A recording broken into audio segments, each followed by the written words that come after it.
Okay, now let's get started. But before we start learning techniques with these knives, I want you to understand a few principles that are extremely important when you are practicing. Number one is that we're going to learn to borrow force. That's particularly convenient for us if both sides of the blades are sharp. Number two, we have to watch out for what we call a backlash. It's that when somebody strikes out at you, they pull back suddenly, because if they miss on this shot, they may catch you on the backlash. Thirdly, we want to maximize our opponent's angles of entry, but at the same time, we want to minimize our own angles of entry. So these are some of the most important things that I'm going to start working on right from the beginning with the help of Cliff. Okay, now, I'm going to take borrowed force because it works very well in using the knives in that it minimizes you having to commit yourself so closely that you may get picked off with one of his blades. Now, I'm going to teach you in this tape to start fighting with two knives, not with one, but I'm going to start you with two, and I want Cliff to have two knives, because if I just start teaching you, put your left leg back, with one knife in one hand and the other one free, you're never going to be truly aware of what this other blade can do to you. All right? So we'll assume that we're both equal, okay? And that both sides of his knives are sharp as well. Now, what I'm going to do on this is I'm going to show you some different ranges of attacks to the arm, because we're going to start with this first. Now, I'm going to also get involved in what we call the 4 ranges or 4 zones of attack of combat. But before we get there, I want you to understand that the area on the arm that we're going to deal with first is we're going to start with the fingers. We're going to go from the fingers, and that includes all of the hand, the knuckles, the wrist, and up a little bit from the wrist, we're going to go into the high point of the muscle on the forearm, and then we're going to go up to the elbow, and we're going to understand that we're going to know how to cut and attack all the way around these areas I've just mentioned. All 360 degrees of the target is vulnerable to attack. So from the knuckles, the hand, the wrist, the forearm, the elbow, we're going to go up to the bicep, make a full circle there, pass the bicep down to the tricep.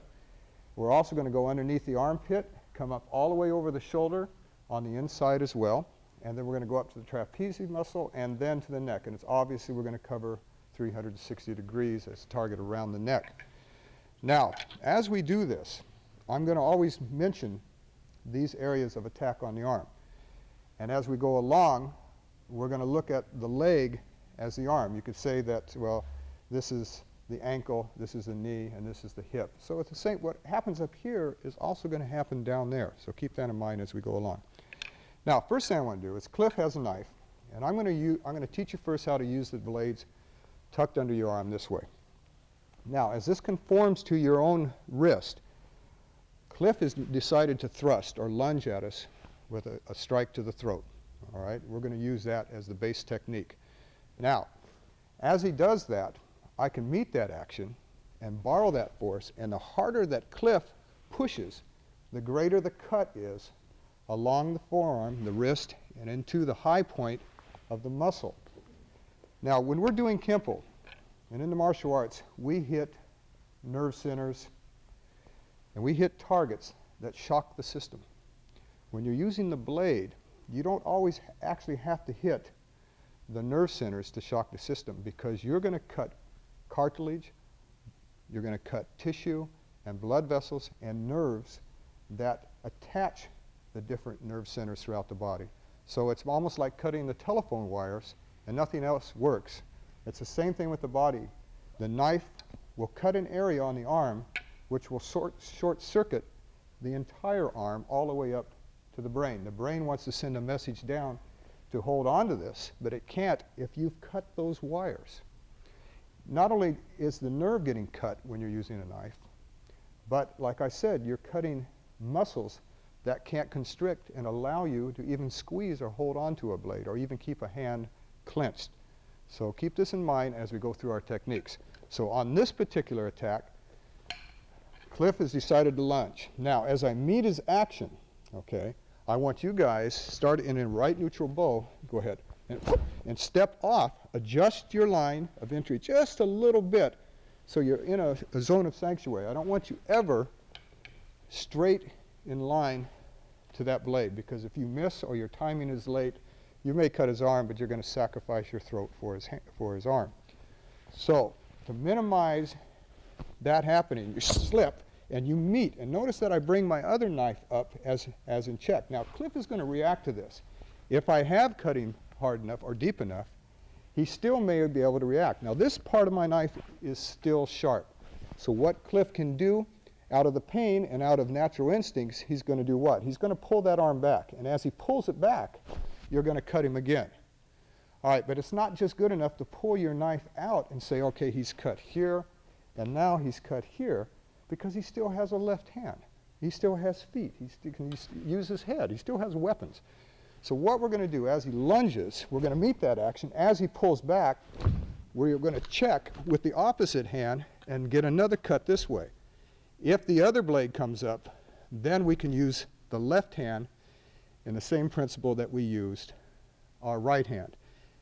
Lunge a little deeper and meet the action and cut on the same line. Okay? Now there's a lot of what-ifs in a base technique. Our base technique was primarily this, striking and cutting back. Okay? How he reacts is how we're going to learn these techniques, because as I cut him here and he pulls back, I want you to go to a cat stance. The reason I want you to pull back as you cut him, if he lunges, at least you're out of range of that blade and you're just off angle. The dangers that exist right now is if I just blocked him and he backlashed with his left hand, he's going to cut my arm. Now these are the problems that have to be dealt with. This is the reality of fighting with a knife. And this is how I tell people, you know, if you're going to learn this art, you don't want to use this. You walk away from a knife situation, and I'm going to keep telling you that throughout the tape. Now, we start again, off angle. As he pulls back, go to your cat stance. The cat stance will actually increase more leverage into the backlash of your own. If he decides to come through, like I said before, you can come up and meet this action. Now, if he starts to pull back, then meet him. Go with his action. Now, what I'm doing here is I'm executing a pinning check because I had both of his arms out. Now, he's going to want to pull free if he feels the pain or the natural instincts to pull free, so you go with that angle or path of least resistance. What he can do now to get out of this is he can step back. If I stay there, so go ahead, step back, Cliff. If he's not cut bad enough, he can reverse it and come back on me, and then I'm in the same situation he was. All right, so what I want you to do, when you practice this, by the way, make sure your knives, when you practice with your buddy, are taped, okay? And be careful.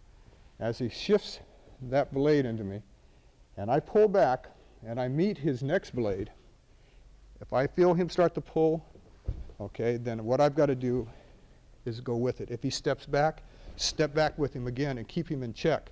At this point, I can take my left blade and keep him momentarily cross-checked, hook around his neck. With leverage here, now I can go to what we call a kill shot, cut the throat, and step back at the same time and cut him. Now, it looks good, looks like it makes sense. It does. The problem being, watch this bottom arm down here. If I pull, what's going to keep him from cutting my leg or cutting my waist? Go ahead, bring it up a little bit. Okay?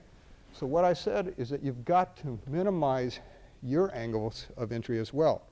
So if I'm here, it's okay to pull and torque, but make sure that you step out of range and you are aware that that blade is still there.